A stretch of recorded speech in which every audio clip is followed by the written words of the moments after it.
the Unrestrained podcast here at the Latino School of Conservative Studies. So I'm out here remote working in Arizona for a few days, and we got Alfred back over there on the studio. So just making it happen, guys, making sure that we be consistent here, putting out videos a week. And say hi to the people, Alfred. What's up, everyone? How you doing? Hey, man. I'm sure I don't want to be that man right there. He's over there in Phoenix, Arizona. 113 degrees out there, man. Is that what it is out here? Yeah, bro. I was looking at it over there. It was 113, bro. Is it that hot?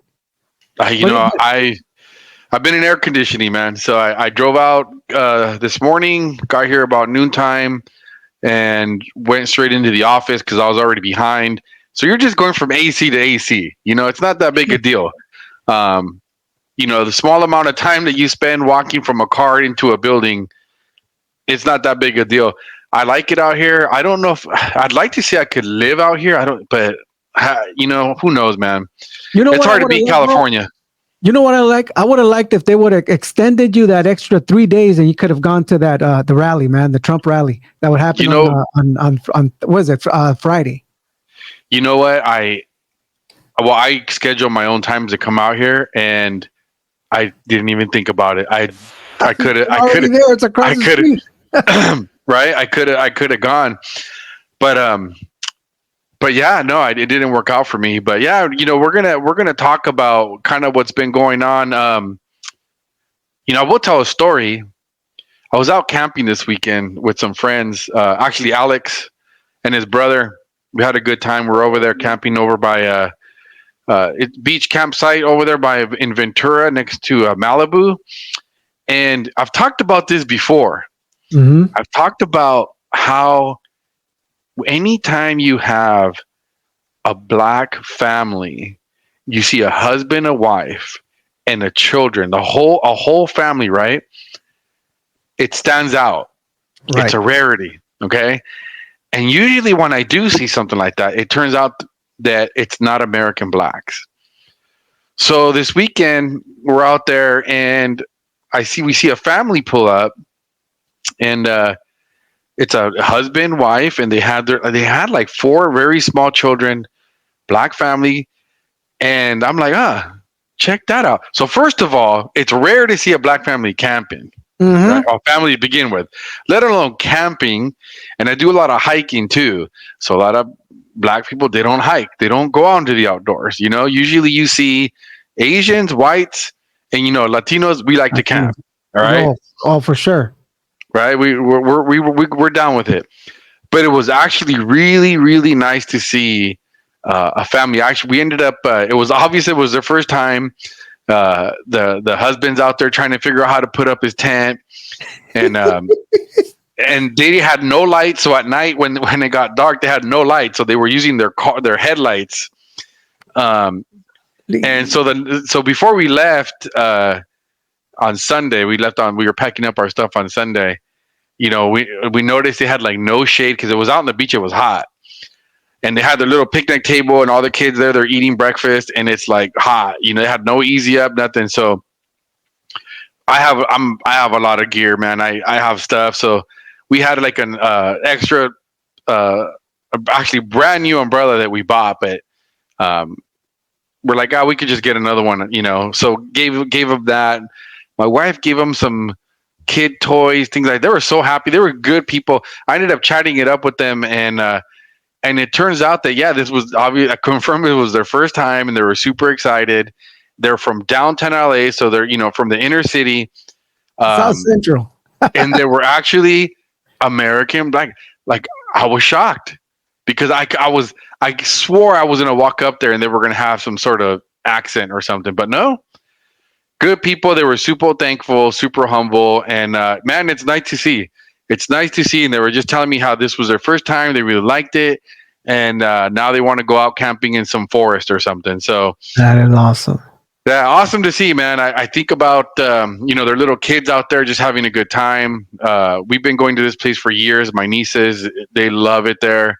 So it's good. I know those are memories they're going to have growing up. Of going to this site. So anyhow, that's enough of me. I thought it was a pretty cool story, and actually definitely makes me happy to see that. Makes me happy to see a husband and a wife and their kids. Right. Especially when it's an African American, because even though the media does not want to, and the left does not want to um, admit that the problem in the with the African American community, the reason why there's a disproportionate number of African Americans that are in jail, incarcerated, is not about systemic racism. It's, well, not the systemic racism that they buy into. Right. Um, it's it's the the real systemic racism that the Democratic Party has put in place with their social programs, uh, Bingo. Bingo. with the food stamp programs and Right. housing and all of this stuff, um, with abortion clinics, at every African American neighborhood, pretty much, right? And now they're trying to put them in the school. So that's what the reality is. And yeah, God willing, we'll see more families. African American families preserved, more men staying at home. And they're not the only. Obviously, it's not unique, right? We have an issue just here as a whole, right, with high divorce rates, but it's more prevalent in the African American community. So, Correct. yeah, man. Well, and it's great. It's good that you mentioned that, because it's a good opportunity for us just to remind people that are out there that that we're just simply blessed. Not that they're not, but I'm just saying because of the the family structure. Think about it right now. Everything that I know, there's a famous quote back in the '60s. Lyndon B. Johnson once said. And this was a Democrat, right? He said, in quote, he says, we keep, we keep these people, and I don't want to use a bad word, right? As these, the name, hooked up in government sponsored services, and we have them. We have them. We'll have them voting Democrat for the rest next of the 1,000 years. generation. Meaning, like, hey, they stay together. They stay in the plantation. We got them. You know what I mean? Yeah. But I think now this shows you that there's a lot of people, especially the African American, or like you mentioned, the American Black, that they're willing to do. This is something out of their norm. Like, believe me, it's hard to see. It's fun. It's hard to see a full family. It's funny because I was looking at a video, and it was this and it was this black gentleman. He was showing a video of the Latino people walking together. And one of the Latino dad had, the big baskets, where they're doing the clothes and the laundry.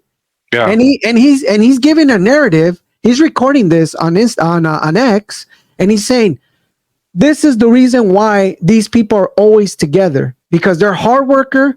The dad and the family are always involved. And he's giving a little small narrative on how important it is for families, for moms, for dad, for the kids to work together to accomplish one common goal. And he said this, he said, and I wish, the African American community, or, blacks, can see how important it is to have, the family nucleus, the man, the wife, and the kids working all together. Yeah. And for many years, I think now, as you mentioned, for many years, the political, the political arena, or the politicians, have destroyed this community, man. This community, and it's sad to see. Yeah, and fortunately, it looks like they're starting to wake up. So we'll see what happens. But did you watch any of the DNC at all last week? I sure did, and I was actually looking. I was actually looking at Pat Ben-David on his podcast. Yeah. He brought a guest, and they were talking a little bit of the meaning of the DNC. What are they trying to present? And overall, bro, he just brought some good stats. He said that Trump was mentioned 142 times. Yeah, I heard in the DNC. He said, and he said, but not nobody mentioned anything about the issues that's happening in the border. The inflation, the economy, no policies, nothing was mentioned. They were only focused and geared on how evil Trump is. You know, Yeah, so no policies were discussed. It seems, I couldn't get myself to watch any of it. I watched clips. me neither. I've heard commentary. My bad because I say, I criticize the left for doing the same when it comes to the right because they just kind of.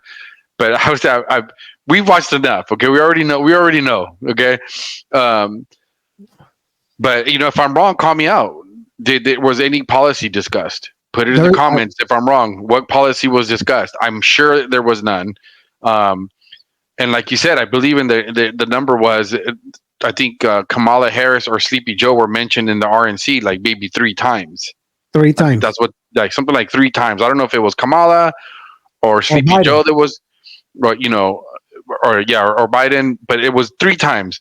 The rest of the RNC was all policy, and Hmm. I've only watched the highlights, so on and so forth. But again, it's a joke, man. But interesting because we're going to get into this now. Is um, obviously now right now everybody knows that on Friday, RFK Jr. comes out and endorses Trump. Right. There was already rumors coming in that this was going to happen. I wasn't too confident about it, but I'm glad that he did it. I don't know Right after. what's I what's think. your thoughts on RFK. I mean, what's your opinion on him? I'll tell Well, you where I stand with him, but let me. What do you? well, number one, in my personal opinion, and this is because I'm coming out of the plantation. So for many years, RFK Jr. and Donald Trump, they were considered the moderate Democrats. Think about it. Back in the 90s and the 80s, these were the party of the people. You know what I mean? The policy strictly focused on the middle class, right? They focus on making sure that the economy was good. Think about it. Back in the 80s and 90s, these were the conversations that that the Democrat Party was actually presenting. You're talking about the era of the Clintons, right? In the time of Clinton's, these eras and these policies were still being people were having conversations about these policies. Now, to be able to see, JFK yeah, RFK RFK, sorry, Jr. Yeah. RFK come out and really endorse Trump. I mean, this is not new because these people already knew each other, right? In my personal opinion, I feel that there had to be a conversation many months ago. I feel that after the assassination attempt, as much as the media tries to cover it up, there had to be a conversation where like they all come together and they met in the common. Listen, at the end of the day, I feel that Trump, initially won't. I feel, and I this is me speaking, but I feel that there are certain things that he will not agree with RFK. You know what I mean? Yeah. Like he would not agree with certain things, but on the things that he is for, I think they're onto something. One of the things that he mentioned was, think about it. RFK is being presented in an opportunity to work in a committee, to do some research into what's causing certain diseases with our food. You know what I mean, with our water and things like that. So I feel that I feel that now we're starting to see, the actual a powerhouse being built because this is something that for many years the American people had been taken advantage of. We have these organizations such as the FDA taking advantage, making sure that certain things are not being up to par. For example, certain chemicals that are being, experimented on foods, and we're the guinea pigs. And now somebody wants to come in and really hold these organizations accountable. So that's good, right? So they're meeting in the common. And I feel that although there are certain things I don't agree with RK, for example, I mean, we have to say we have to say our concerns. I feel he's lefty. He's still leftist. His policies are very progressive. He doesn't hide it. But in a sense, I think we're having a discussion where we're meeting in things in the common, right? For the better good of the American people. Yeah, definitely. So, yeah, I definitely would not vote for him. I wouldn't either. Like you said, he is a leftist at the end of the day. But where I do appreciate him is his stance on COVID. Yeah. Like you The mentioned, children, the he's children. talking about things that nobody, not even Trump, was talking about, which is how they, Correct. poisoning in our food. Right. The big pharma. and he has a track record of actually being successful against fighting them. He is very uh, he's very knowledgeable and has Mhm. proven that he's well versed on the issues and actually knows how to he knows the law, and because he's won cases against them, so I'm actually really happy that he actually has brought these issues up, um, out to the public for people to debate, right? So I can agree with him on that. I can't agree with him with this big spending. He's at the end of the day, he's big government. He's Yep. he's pro-choice. Right. Um, so I I think it's perfect, and I guess this is what I can appreciate about him is that he loves America. Mm-hmm. He loves America. He's anti-war. We agree with that, right? So we'll Right. get into that because some of Sure. the we're going to show some of the highlights from his endorsement speech. I watched most of it, but I kind of just took the highlights of what I thought were important things that I really appreciated that he talked about. But the first clip I wanted to show is his VP. I watched the full interview with him and her and Adam Carolla, and I really, really liked her, man. I thought she was great, super genuine. I would say just like RFK, genuine people. RFK, I did see an interview with him, with Tim Pool, where he did push him a little bit on other issues. And I kind of saw him dancing around some of those things, but I was fine with it because at the end of the day, I knew he wasn't going to win. I kind of figured that, I was hopeful that he would end up joining forces with Trump. Um, I'm hoping that Trump, as long as Trump keeps him limited in that area, right? Exactly. Into Exactly. looking into what happened during the whole COVID situation, right? Investigating, the food industry, big pharma, going after those guys, maybe going after some of the three-letter agencies, because we Right. know he's got a bone to pick with them, right? Um, as So long as he's not involved in tax policy, as long as he's not involved in domestic issues, I'm good with it. So Pap and David had one of the guests, and I believe, I forgot his name, but they were discussing about two possible positions that RFK can potentially join. Number one is being the director of the CIA, right? Number two is being the attorney general, right? This is Mhm. Merrick Garland's position, right? Right. And I think it's genius. Listen, I would have loved. I mean, realistically, I was hearing what the guest was talking about, and I Yeah. agree with him. He said, I don't see. It would have been great if we can see the turnaround of history being made. That now, for many years, there's been conversations about the CIA taking care of his uncle, right? And in a Yeah. sense, now he's going to be leading the investigation, doing internal investigations into the CIA, the FBI. I mean, for the most part, the CIA. But Yeah. realistically, I don't see it, and I agree with the guest. I don't see him being in that type of role, and the reason why is because I don't feel him being successful. Like the gentleman was saying, I feel that right now the CIA is in a little cocoon. There's certain limited information that is being allowed even to the directors, and I feel that right now, being the attorney general will cause more of a being more effective on things that we can Yeah. accomplish overall. In the things that we need to accomplish in the next 4 years if everything goes well with Trump. Yeah, so let's get into this video. So I wanted to play this clip because for me, I've been talking about some of this stuff when we talk about Trump, and Right. do I really believe that that he's learned his lesson, right? So this was obviously before RFK endorsed her, but I Right. really like this part of the conversation. And what she's talking about here is what at the time, what the reluctance has been with endorsing Donald Trump, right? And so let's go ahead and play this video and we'll go ahead and comment on it, because I absolutely agree with everything she's about to say here on this clip. All right.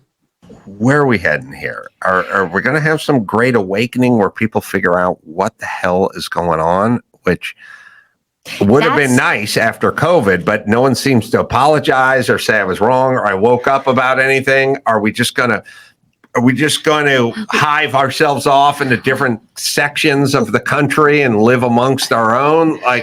Look, Adam, I'll tell you.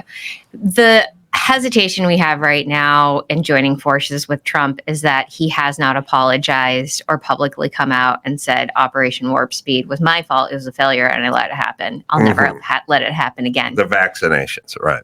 I mean, all of it. Right. The lockdowns, the letting Fauci and Francis Collins run the show. Yes. The firing of the other folks at the NIH and individuals at the CDC that were censored. I mean, there was a lot that happened under Donald Trump's watch that should not have happened. Yes. And cannot happen again. And if we are going to put our bet with him, and we have not confirmed anything, but we need absolute assurance that he, this is a tough one. We've got people who just will never trust Trump because of that. Who voted for him twice and will not vote for him a third time because of those decisions. Let me offer this excuse for Trump, even though I don't want to feel like I'm defending him. I think Trump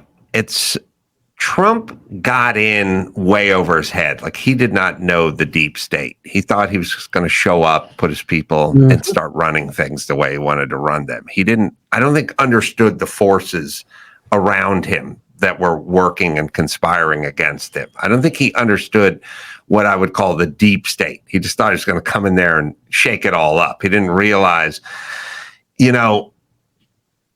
I thought back on this scene. There was a great scene in Go ahead and end it here.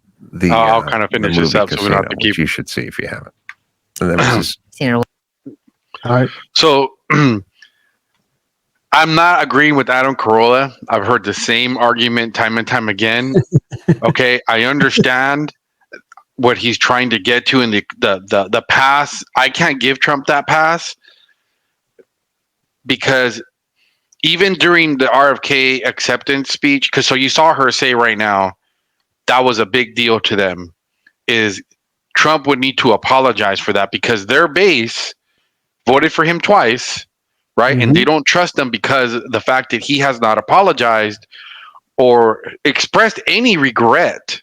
What? Not the base, but I'm just saying the independent. I think for the most part, their base. But she's talking about their base. Yeah, the independent. Yeah, which is independent. It's the centrists, the libertarians, the lazy centrists that libertarians are in there. And I'm sure there's actually, like you said, people that voted for Trump. So there's probably some conservatives there. Of course. Also, so they have. I am one of them. I actually do not. I'm with you. I do not. I'm waiting for this day for Trump to apologize and really come and say, hey guys, we made a mistake. I made a mistake. But at the same time, right now, I feel that, doing this will give fuel to the other side to say, oh, look, you know what I mean? So I feel there's going to be a time for that. And I feel that right now we stay focused. Agree. I don't agree. Look, we'll see what happens because this is something that they felt very strong about. And I did not hear RFK in his endorsement speech or even Trump himself, but I might have missed it because he listened to all the Trump side of it. I was more focused on RFK's speech.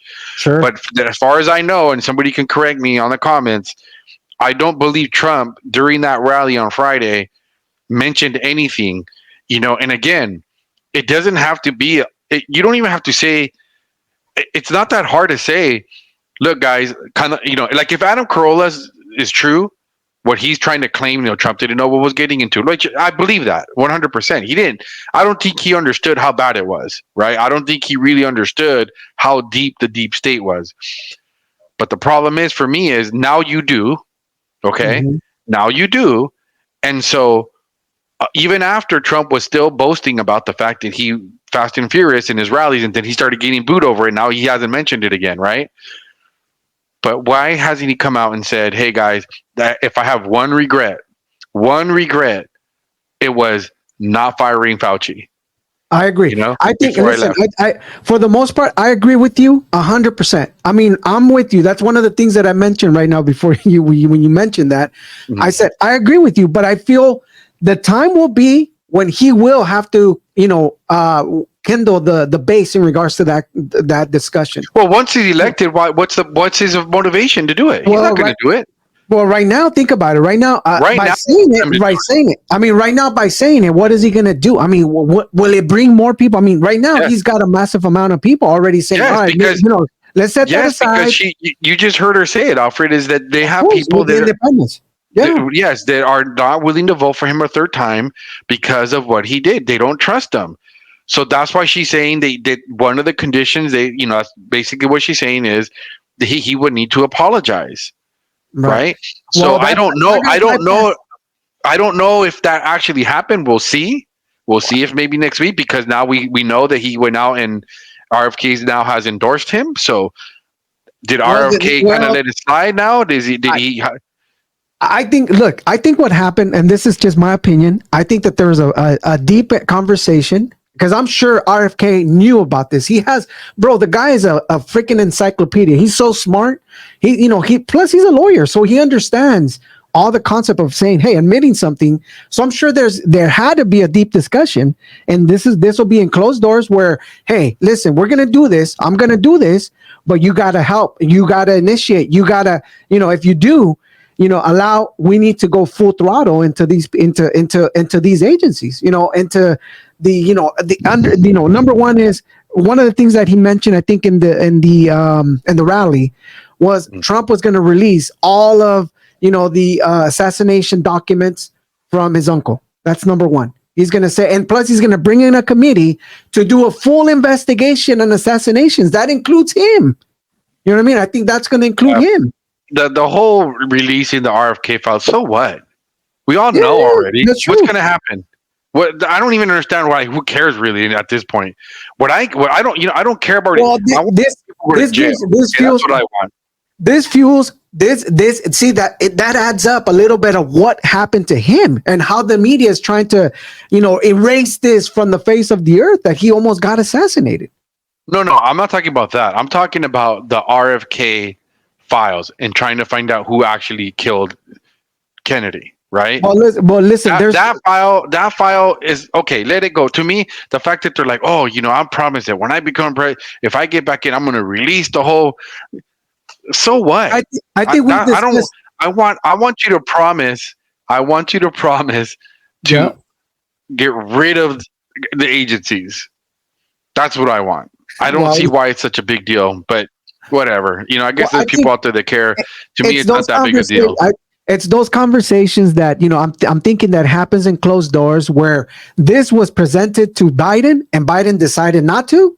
It got presented to Trump, and in the beginning, I feel that he did not know what was happening. And again, I'm going to jump into Adam Carolla's stance, where Mhm. he got into this not knowing a lot of things, right? And now he does, right? So now he knows how to really just fortify, his cabinet.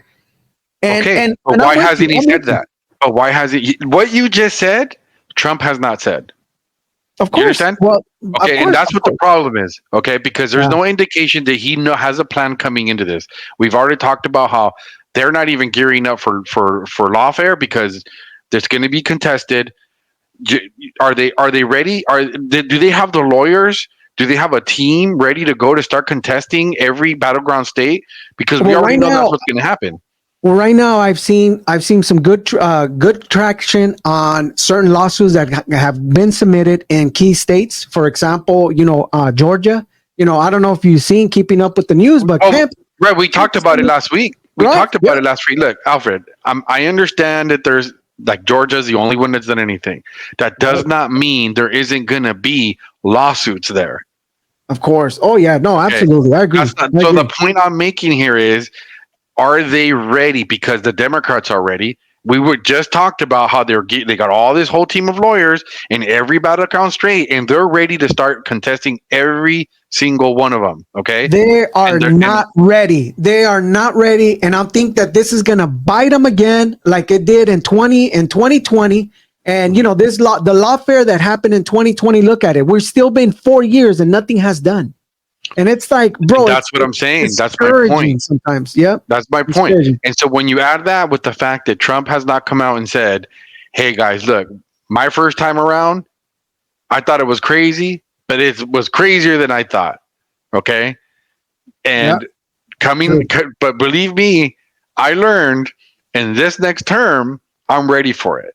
True. You have not heard him say anything like that. And so 100%. My whole point being here, okay, is the whole excuse Adam Carolla is trying to throw out there. No, I get it. I believe that, yes. But why doesn't Trump come out and say, that's the one regret I have. Okay, I made a mistake, but now I know, and we have a plan going forward. It's not going to happen again, right? But anyways, we'll move on from that. That is the Achilles, the Trump's Achilles right there, bro.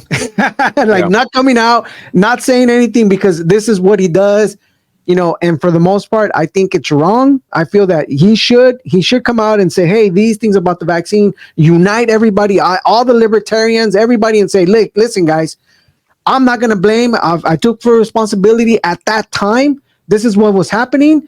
But based who can blame him, Alfred? He's not a doctor. I get it. Of course, that's one of the things that he has to say. And he's not a scientist. Right. He has to say, "Hey, you have to rely on the doctors." And he can say that. He can say, "Hey, listen, the guy that I trusted, no longer here, retired, right? And we trusted this person, and look what happened. You know what I mean?" So I feel that it needs to happen, and I'm sure it needs to happen soon.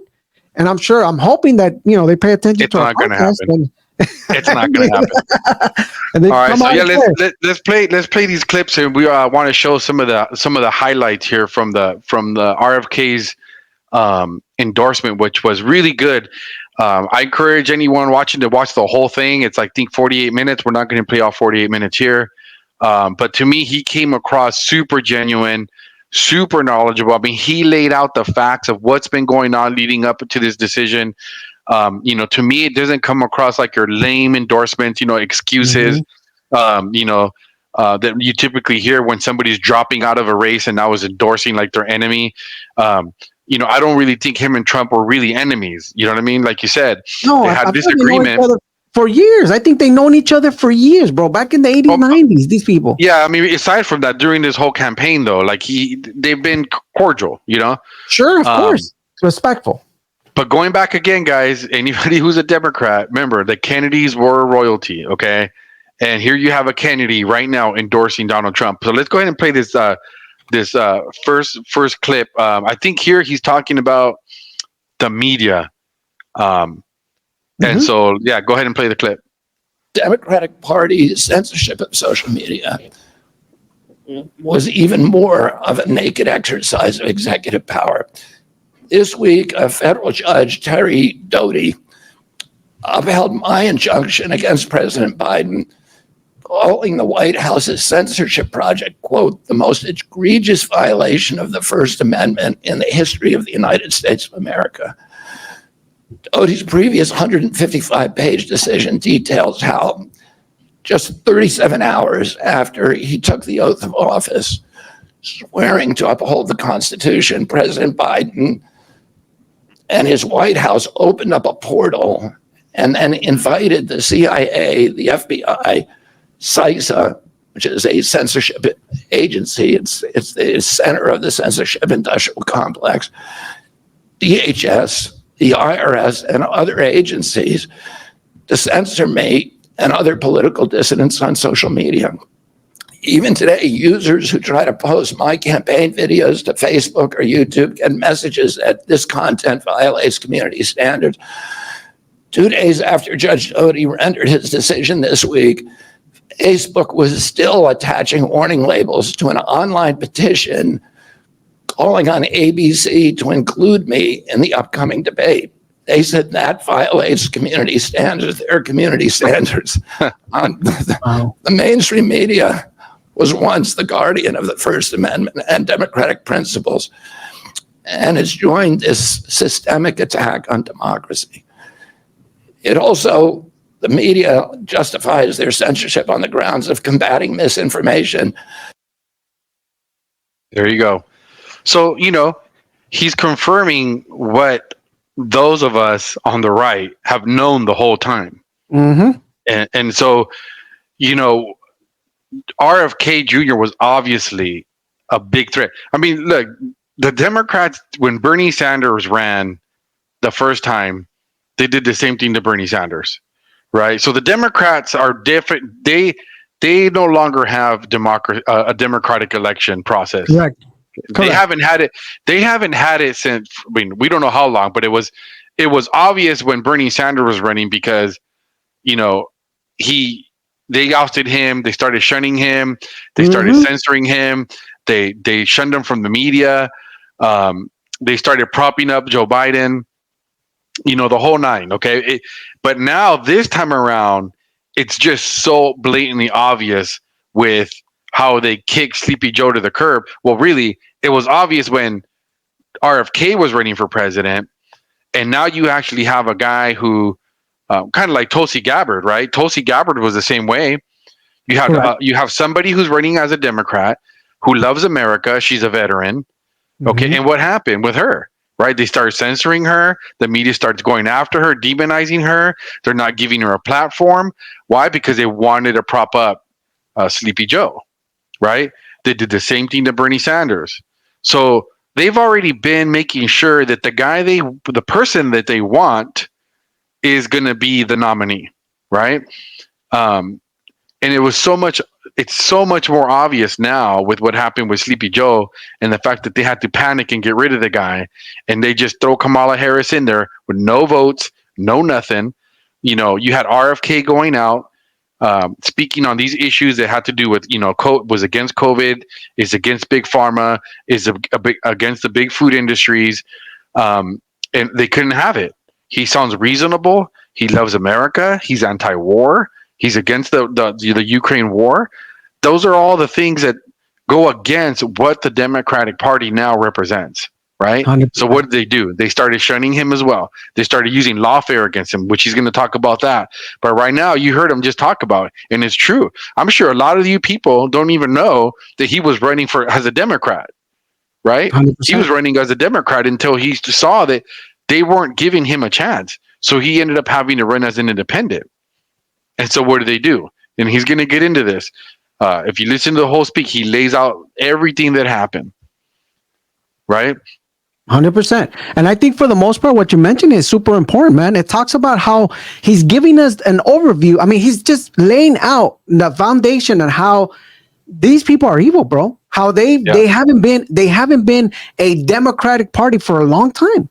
And I think for the most part, people, the layman's, right? The layman's, the people that just see the lights and the glow and the glamour, they don't get to see this part. This part that we have a complex that is running. I strongly believe that Kamala is not running. If she wins, she's not running the party. I mean, she's not running. This is a behemoth of a party. I mean, it's being overtaken by I don't know who, the elites. You can whatever it is. I mean, sorry about the conspiracy hat here, but for the most part, it's not being run by a party. Just like now, we can see the Republican Party. We can see people. We can see the intentions of Trump. Trying to make us, be part. As the people, we the people, right? Them, you don't see that. You're not seeing that. You're just seeing a group of elites, group of people that come together here. You chat. This is what you say. Everything is coordinated. Everything that they have, all these speech. Think about it. Everybody had 10 minutes to talk. Even Kamala Harris, bro, her longest speech was 28 minutes. Yeah. Think about it. Yeah, they're looking for a puppet. If you look at the pattern, right? Bernie Sanders thinks for himself. Okay, he's not. He. I don't agree with anything. The guy's a crazy radical. Thank God. Okay, thank God that guy's not president. But with that said, he thinks on his own. He's more difficult to control. You have Tulsi Gabbard, same thing. RFK, you listen to the man. He's got his own ideas. He's got his own value systems. He's not the kind of guy that you're going to just be controlling and use as a puppet. That's why they have guys like Sleepy Joe. Obama, same thing. Obama was just a puppet. Sorry to say it, people. He was a puppet, and that's why they elevated him, right? And he was a great puppet because he was black. He was a black puppet. Doesn't get better than that for them, right? So that's what they put in. They knew they can get him in the office and knew he was going to go along and toe the line. That's why you see him in Bush and Clinton, and Obama now. They're all buddies, right? Why? Because they're part of the elite establishment. They're part of the system, right? And now you got guys like RFK Jr. coming out here, and when you listen to him, you understand that he's not with it. He's not part of the establishment, right? Just so let's like go ahead and Trump play was. this. Yeah, Just like Trump. All right, here we go. yeah. Let's jump on this clip. Industrial complex has provided us with a familiar comic book justification, like they do on every war, that this one is a noble effort to stop a supervillain, Vladimir Putin, invading the Ukraine and then to thwart his Hitler-like march across Europe. In fact, tiny Ukraine is a proxy in a geopolitical struggle initiated by the ambitions of the U.S. neocons or American global hegemony. I'm not excusing Putin for invading Ukraine. He had other options.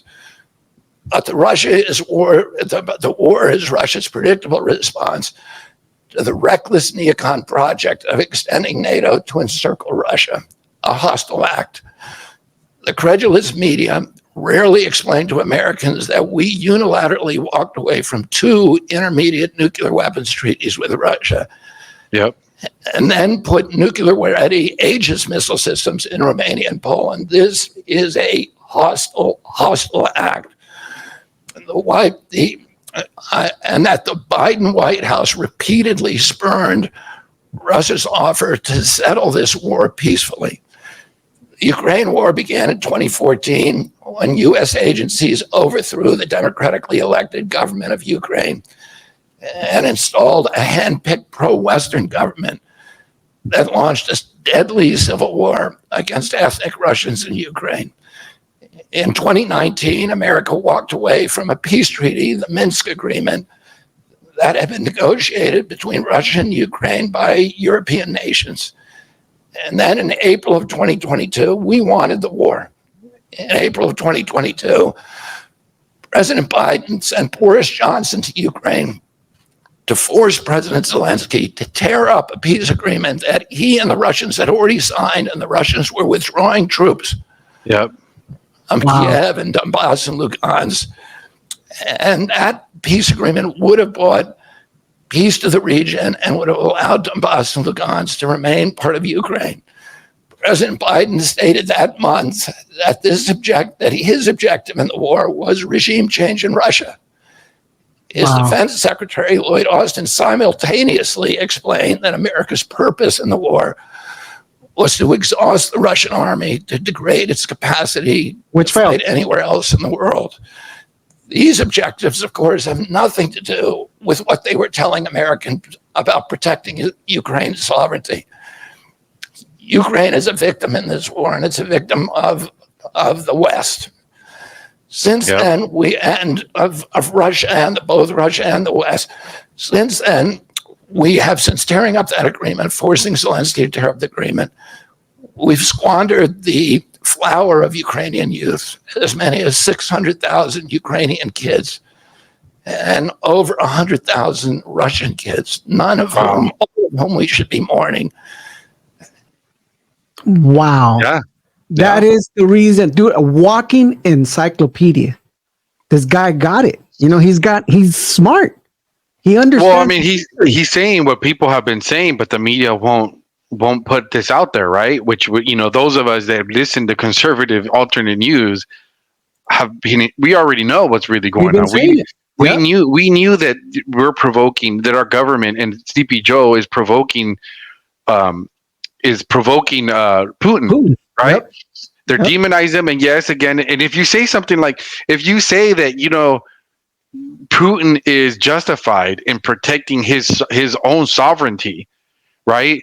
That he's justified for retaliating because we broke a treaty, because we're breaking agreements with them, right? We weren't supposed to put nuclear arsenals anywhere near. We have NATO trying to bring Ukraine into NATO. That's a threat to him, and for no reason. So just because somebody says, "Hey, he's justified," doesn't mean that you support dictators, and that's what happens, right? It's just like if you support Trump, you're racist, right? Or even, or if you're voting for Trump, that you're a right-wing radical, even though there's Democrats that support Trump. They're not right-wing radicals. They just don't want war. They want low taxes and they love America, it's the same tactics. So, it's sad because again, and then look at what he goes on to talk about who the victims, right? Yeah. You have all the Ukrainian youth that's being annihilated. Russian, what do you say, 100,000 Russian kids? Mm-hmm. It's insane, and it's got to stop. And they had an agreement, right? And I had already heard about this, right? Where they had come to a peace agreement. They signed. They signed, and Sleepy Joe tear it up. Told them to tear it up. Why? Because they want war. That's what they want. The neocons. Yeah. The industrial military. So this is why they need puppets. So now you see, guys, why guys like RFK, even though I don't agree with him, right? But this is where there's common ground, right? With him and Trump. We know Trump is legitimately anti-war. There was no war during his presidency. He ended wars, right? So that we could be confident with. We have a history we can look back on and say that's something we can trust Trump to take care of day one. When Trump says, "Hey, day one," within the first day or two, I would say I can assure you that as soon as he's elected, if he wins it, that war is probably going to be over before he even gets to the White House. 100%. And he said it. Right. He said, "I will take care of this war." The confidence of this man is to say, why can't we accomplish it by having a simple discussion? Think about it, like having a discussion. And he's saying, and the media, bro, goes wild because they say he's Putin's puppet. No, bro, it's about having cojones to be able to respect, and be able to have conversations. And Putin is almost like Trump. He loves his country. I don't agree with what he's doing with Ukraine. I don't agree. But he's Russia first. But he's Russia first. Think about it. The Donbass was part of the area. He's trying to, not only with Crimea, right? Putting together. He wants the old USSR put back together. Initially, that's what he said when he had that discussion with Tucker, right? He said, and the whole thing is none of our business. Doesn't impact the U.S. at all. It doesn't affect our interests. He can have it all back for all we care. It does not. 100%. It does not impact America in a negative way. So that's their issue. He wants to bring back territories that was actually, dispersed back in the USSR. Think about it. Ukraine initially was part of Russia. You agree. You title it whatever. It's kind of like it's kind of like those synonym names, right? Like for example, Palestine. It's being used right for as a people. For example, you have people from Syria, Lebanon, right? They call them Palestine. And they use these people to take advantage of the situation. Israel, right? Same thing with Ukraine. You title it that way, blah, blah, blah. But at the end, bro, this used to be their land for many years. And there's people that would say, "Oh, we need to help these people." No, we don't. We don't need to. People don't want to be police of the world, but then they're also trying to buying into these tactics of getting people to have this bleeding heart to say like, "Oh, but the poor Ukrainians," it's none of our business. What about our vets? We're not the police. What about our homelessness? Yeah. Come on. What about our people, our own people that are in the street? Right. What about our own border? What about, we got our own problems. Our own issue, man. But I agree with you. War is bad. It's only, war benefits those that are invested in it. I'm talking about people that have big contracts, that are investing money into, think about it. They really want the American people to rebuild Ukraine when we over here are struggling. Right. With a surplus, where, with all these people coming in, we're struggling and we're sending our money, billions of dollars to handle other wars, including Israel. Come on. Yep. Yeah, man. So let's play this next clip. I think this is the last one from the speech. Negotiations with President Putin and end the war overnight as soon as he becomes president. This alone would justify my support for his campaign. Last summer, it looked like no candidate was willing to negotiate a quick end to the Ukraine war, to tackle chronic disease epidemic, to protect free speech, our constitutional freedoms, to clean corporate influence out of our government, or to defy the neocons and their agenda of endless military adventurism. I'm with them. But now one of the two candidates has adopted these issues as his own, to the point where he has asked to enlist me in his administration. There you go. I'm speaking, of course, of Donald Trump. Less than 2 hours after President Trump narrowly escaped assassination, Callie Means called me on my cell phone. I was then in Las Vegas. Callie is arguably the leading advocate for food safety, for soil regeneration, and for ending the chronic disease epidemic that is destroying America's health and ruining our economy. Callie has exposed the insidious corruption at the FDA, the NIH, the HHS, and the USDA that has caused the epidemic. Callie had been working on and off for my campaign, advising me on those subjects since the beginning. And those subjects have been my primary focus for the last 20 years. I was delighted when Callie told me that day that he had also been advising President Trump. He told me President Trump was anxious to talk to me about chronic disease and other subjects, and to explore avenues of cooperation. He asked if I would take a call from the president. President Trump telephoned me a few minutes later. Here are, in my opinion, three of the. Whoop. Oh, hold on. We're going to let it run. Yeah. So you see where, there's common ground, right? And the following day, Sorry about that. Go ahead. No, go ahead. Let it play. Let it play. Finish. a few weeks later, I met again with President Trump and his family members and close advisors in Florida. In a series of long, intense discussions, I was surprised to discover that we are aligned on many key issues. There you go. In those meetings, he suggested that we join forces as a unity party. We talked about Abraham Lincoln's team of rivals. That arrangement would allow us to disagree publicly and privately, and fiercely, if need be, on issues over which we differ, while working together on the existential issues upon which we are in concordance. I was a ferocious critic of many of the policies during his first administration, and there are still issues and approaches upon which we continue to have very serious differences. But we are aligned with each other on other key issues, like ending the forever wars, ending the childhood disease epidemics, securing the border, protecting freedom of speech, unraveling the corporate capture of our regulatory agencies, getting the U.S. intelligence agencies out of the business of propagandizing and censoring and surveilling Americans and interfering with our elections.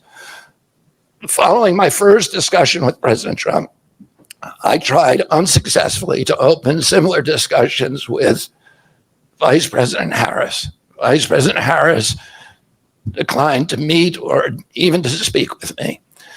Suspending my candidacy is a heart-rending decision for me, but I'm convinced that it's the best hope for ending the Ukraine war and ending the chronic disease epidemic that is eroding our nation's vitality from the inside, and for finally protecting free speech. There you go. Right? There you go. I mean, he couldn't have said it. He couldn't have said it. Yeah. I mean, Kamala Harris is not interested. She's not interested in protecting free speech. She's not interested in ending wars. She's not interested in addressing the chronic disease epidemic, right? She's not interested. Who? She's not interested. Corporate greed. Yeah. She's not interested in all the reining in these regulatory agencies. Not interested. Why? Because it benefits them, right? So, I mean, I don't understand, and what I was thinking about too is like, this is absolutely, if you're one of those people, because remember, Trump is supposed to be this, you know, hardcore my way or the highway.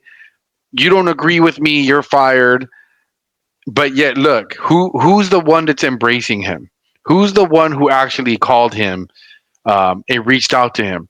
Who's the one that's taking on the same? I mean, the same advisor that was advising him on chronic disease and the whole food, uh, what is it? Regulatory um, issues is the same one that was advising Trump, right? So, Right. I mean, that's what he claims. We just have to take his word for it, you know. So it's it's interesting because I don't know how people don't look. You know, people were, unifier, right? Remember, Sleepy Joe was supposed to be a unifier. Mhm. Look at Trump. RFK is a Democrat. You know what I mean?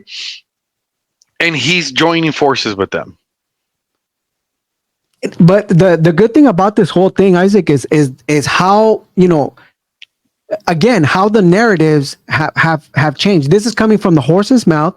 This is somebody that said that it's publicly saying, look, there's a lot of things I don't agree with this, man. There's a lot of things that maybe we don't agree with, but listen, we are going to meet in the things that actually the common things that we can work on. For example, and never-ending wars. This is something that we've been in more than 20 years. The American people have been donating billions of dollars for never-ending wars. Example, what happened with Afghanistan? You know what I mean? From the Iraq War all the way to Afghanistan, we've been on wars after wars, and who's been funding it? The American taxpayers, and we're tired of it, man. Right. Think about it. What the time we've been working, we've been giving our money to feast off these people for wars. It's not just the amount of money that we spent, the lives that have cost, not just American lives, but lives in foreign countries where we're out there trying to do crazy. Our government is out there. You look at Iraq, now we know that whole turned out to be a whole lot of lie with the weapons of mass destruction, right? Even how they brought in through what's her name, Victoria Nuland, who actually created a coup to remove the current government of Ukraine, because they wanted to change it into more democratic and progressive. Right, but So how many Afghan people have died? How many Iraqis have died? Same thing. Yep. Same thing with Afghanistan. All because of these wicked. It's our fault. It's our fault as American citizens because we have allowed these crazy bastards, the Obamas, the Bushes. Yep, true. We've been asleep. We've allowed these people to take hold, and we've allowed ourselves to be lied to consistently to support these wars. And it's got to stop. 100%. It looks like hopefully, God willing, if Trump wins and RFK and I mean, you got Vivek, we got Elon Musk. I mean, we got a squad going in, and hopefully Tulsi Gabbard. I mean, Tulsi Gabbard is joining in. Yes, another Democrat is teaming up to help the campaign. I'm waiting for Manchin to move out of the plantation if he's hearing our podcast. I mean, Joe Manchin is actually one of those moderate Democrats. He's seen exactly what is going on with this Democratic Party. And I know, listen, we're speaking out loud for a lot of these Democrat, politicians that are in there and are starting to see that these people have been hijacked by a particular group of liberal progressive, as we call them, the new wave progressives in the Democratic Party that are actually ravaging the party. Yeah. Yeah, so things are looking. I mean, I'm excited. I'm very happy about it. I'm not really sure what the other options are for Attorney General, but right now, I would say, I have no problem with RFK being attorney because I don't really, we don't really know who else is out there. Like, what are the other options? We don't. That's the problem. We don't really know who's qualified. Right. Who's somebody that we can trust to take that position. Because these are usually people that are not out campaigning for the jobs. It's somebody who gets selected by the upcoming president, and we don't find out about them until they select them and the administration comes into power, and we go through the whole hearings, and we start learning about who they are and their history. But I think as of right now, for me, I mean, anyway, I mean, I think it's great because I really believe that we can trust RFK when it comes to going after the deep state, going after the media, Protecting the children. protecting the children, protecting our freedom of speech, all of those things, because he's been a victim of it himself, just like Trump, you know?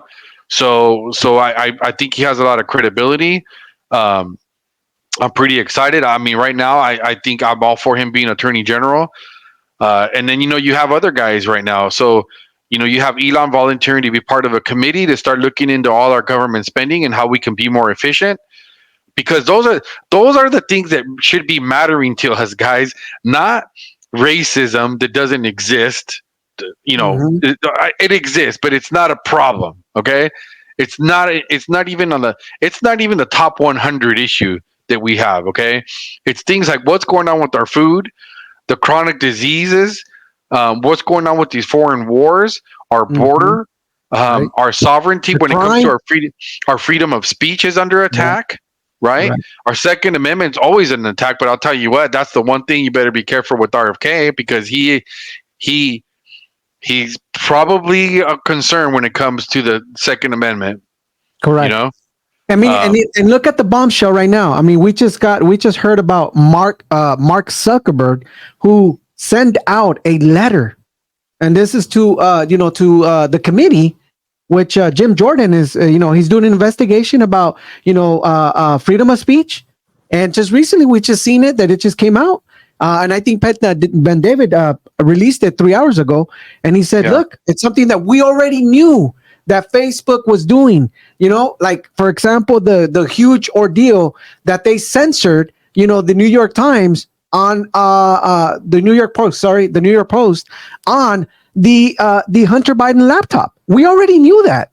You know yeah, what I mean? Now it's in that's writing. old news. It's all news, but it's in writing. Finally, they're saying, "Hey, we were pressured by the Biden and Harris administration and the White House to censor, certain things about COVID, and this is why it's so important. We have people like, RFK, joining in and just to support, that freedom of speech. Yeah, Portion. well, you heard RFK talk about it in that one of those clips where what was it, within 33 days, I think it was, of Yep. him being sworn in, or was it 33 hours? 33 33 hours? hours. 33 hours. Hours? Okay. Yeah, that they opened up that portal with the CIA, with the was it the CIA or something? Yep, the CIA and all these organizations, all And all these these agencies. organizations, so they could start censoring. Yep, they can start I mean, going to a portal and they start just putting in RFK. Anything that gets passed down, it right away it gets tagged with community posts and all this crap. And this is what they do. right. This is what they do, and I think that needs to stop. I mean, come on now. But again, I feel that what you said earlier was dead on. It says enough is enough. People are starting to wake up, and I think it's important that we just continue to drill and really just bring out the facts and start telling people, hey guys, this is what's going on. Again, you might, there's a lot of moderate Democrats that are hearing this, and they're probably looking and saying, what is actually happening? You're not political, but listen, this is stuff that is actually hurting us as a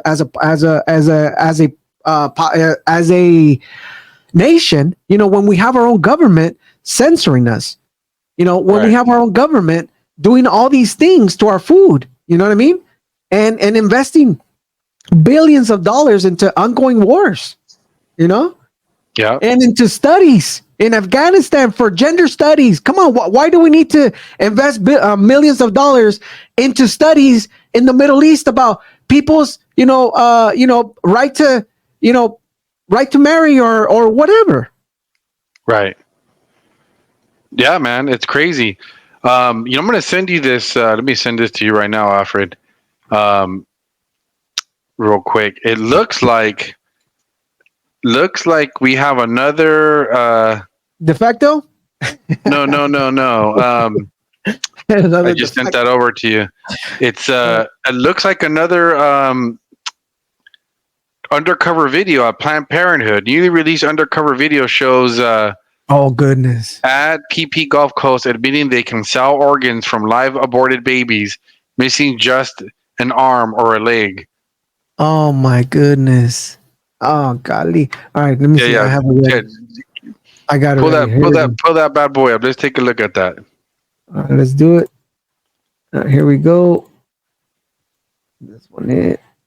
All right, you want to take a look at it? Let's hear it. Yeah, let's see. This will be a live reaction here. What do we got to see here? Like 6 months or a year ago, you told me about the proposition. And so now every time I do a DNA, I'm like, oh, there's some lung. Yeah, you already know. I'm like, yeah, I have like a leg for you. I'm like, oh shit. If other people were to hear me, they'd be like, you're evil.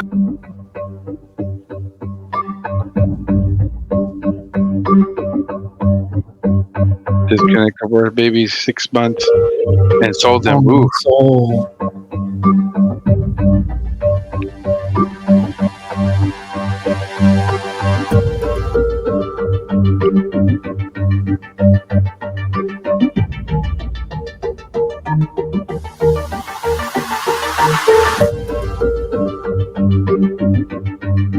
Huh. I'm the lead technician for Biomax. So we've been working with them. Missy and I have been talking to them about tissue collection and all this other stuff. Middleman. Well, sorry to put you like that. I don't mind. You know what? So you'll be seeing. The director of abortion services. So you'll be meeting. So you know how met Paul. Yes. Anne is actually the one that's in my clinic 3.5 days out of the week. Okay, so we'll definitely see each other. So you are the one who's in charge. Like Paul is the overall medical director of the entire affiliate, but I kind of run the third floor, the abortion services. Yeah. So if once we like get our relationship established, it will actually be Anne that you will be seeing more of. You have to come and play with our tissue and see if it's cool enough for you. Oh.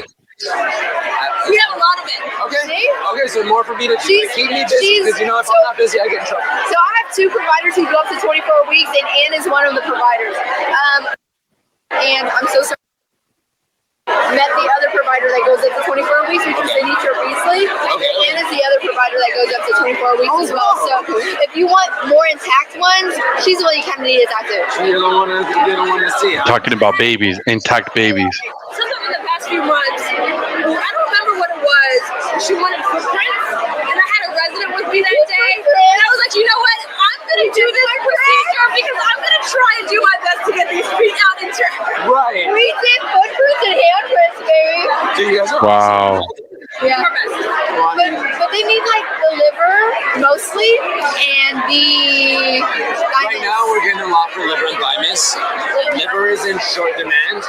Dude, like, there's people right now, most of the people, like ABRs, some of our competitors, they're not even selling the tissue. They're like, oh, we'll give you an isolation. And we're like, well, why can't I get it? They're like, well, because it's such short demand right now, it's more profitable for us to isolate it and sell you the vials rather than give you the entire tissue. And I'm just like, are you serious? It's funny because ever since I remember it was like 6 months or a year ago you told me about the proposition, and so now every time I do a DNA, I'm like, oh, there's some lung. Yeah, you already know, huh? We can do this. I'm telling you. No, I'm excited. You told me about the proposition, and so now every time I do a DNA, I'm like, oh, there's some lung. Yeah, you already know, huh? I was like, where is this? I was like, where's my guy who can play with the tissue? I was like, because they're like trying to sort it, and I was like, I'm like picking up some more. Like, they're like, well, can you show us a sample from today? And I was like, this was a really bad day for us. I remember you mentioned that there was one that day. And it was like one bad sample. It was like a 16-year-old kid. Who's going? It was like a 16-year-old kid, so we just had to hurry up. Whereas like other days, it's like more intact, where it's like maybe only like an arm that's dislocated. Other days, it's like more intact, where it's like maybe only like Wow. an arm. Imaginated. Most weeks, Thursday, Friday, Saturday, anywhere between 5 and 10 samples a week. See? I mean, just between Thursday, Friday, Saturday. Wow. Typical. And that's what I was telling you. Like, we like 30 to 50 is like a good number for the month. Like, easy. Easy. Okay. 30 to 50. Wow.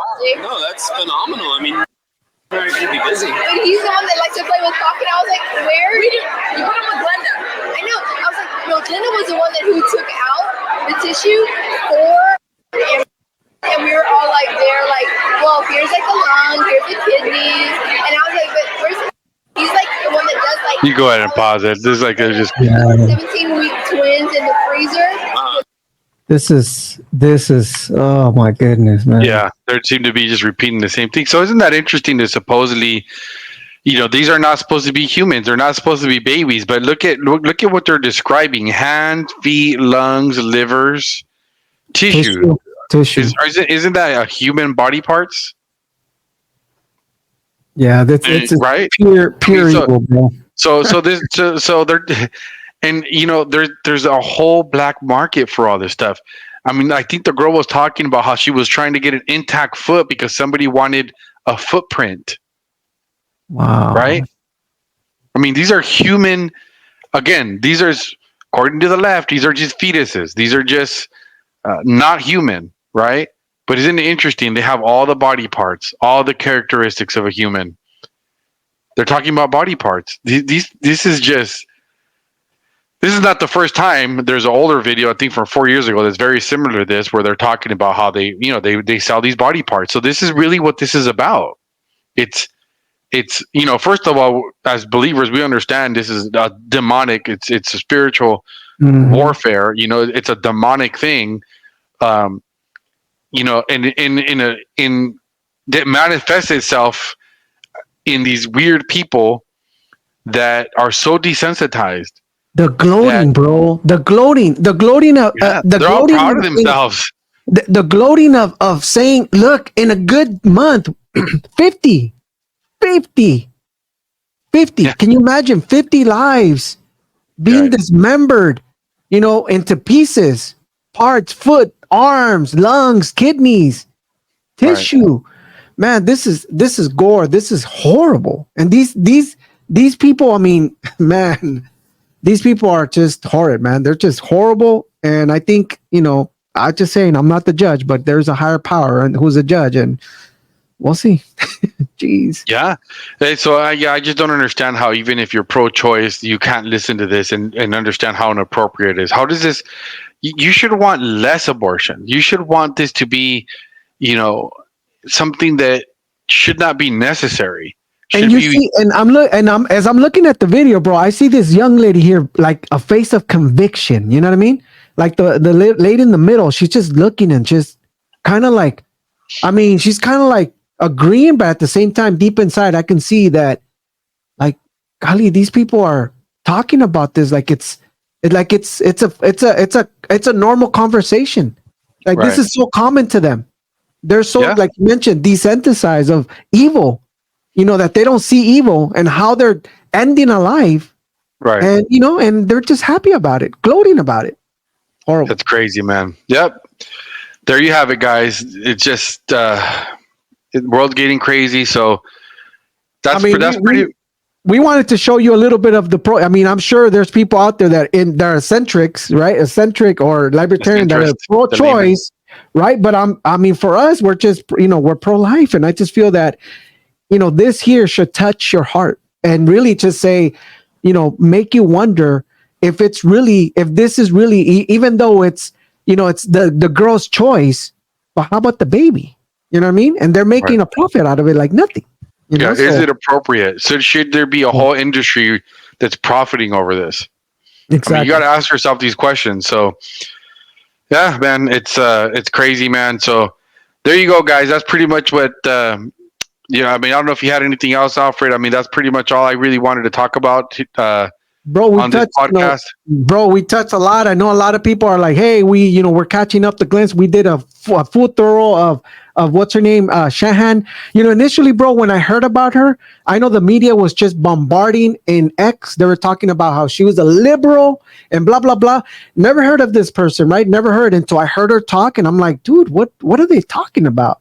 This person is very centered. I mean, her conversation with Adam Carolla was on point. I mean, everything that she was saying, she was talking about freedom of speech. She was, she was saying things that, that again, that, no progressive could say. I mean, she was saying the key points of, being free, medical, things like that are important, freedom of speech, and, which is important to any conservative, Right. Yeah, guys. So just share this, guys. Share this Help video. us out. Get it out there. So people can see. Maybe they don't want to sit through the whole RFK, but maybe I don't know. Maybe they like listening to us. But yeah, get it out there, guys. It's important because we need to we're getting to the home stretch here, and so we need to wake up more people to the truth and what's really going on, because we definitely have to make sure that we overwhelm them with votes. Yep. I mean, it's sad to say. I mean, this is how sad. It shouldn't get to that point. Unfortunately, right now, as we say, I mean, we're looking at the data and we're looking at a lot of things that happened in 2020. And there was primarily a lot of people that did not show up for vote. And that's because, there are some issues with voting machines, whatever it might have. This time, please make it an effort to vote early. Do not wait. Do not wait till the last minute. I think don't listen to the polls. No matter what, you get out there and Yep. Get this out there, guys, and get this out to your friends. Get this out to your friends that you've been arguing with. Hopefully, maybe I don't know. Maybe this will open up their eyes. I don't know. I don't know, but let's give it a shot. But yeah, guys, we appreciate you guys listening in. Don't forget to like, share, and subscribe. Throw some comments in there, and we'll see you guys next week, man. I'm here till Thursday. I'm gonna endure the heat here for a little bit longer, and then we'll be back to normal next week. All right, man. Hey, well, thank you so much, everyone, for staying tuned. Thank you for sticking with us. I know that some of the news was already but we just wanted to give you our feedback on things that are happening. And I know by Thursday, man, things will change. But I'm like you, I'm excited. I mean, this just puts in a little fresh air to the Trump campaign, bringing in a lot of momentum, right? As they're preaching momentum and joy. We're sticking to the facts. Let's just continue to drill, just continue to, talk to these Democrats or our people that are sleepwalkers. We call them the sleepwalkers, right? We tell them like the truth, to show them the facts. Just say, hey, look, she was the SAR. Things are happening. Look, the crime, everything. Continue the talking points, and let's continue to. We got approximately about 70 days before, the election. So let's continue to do our thing and continue to stick with truth.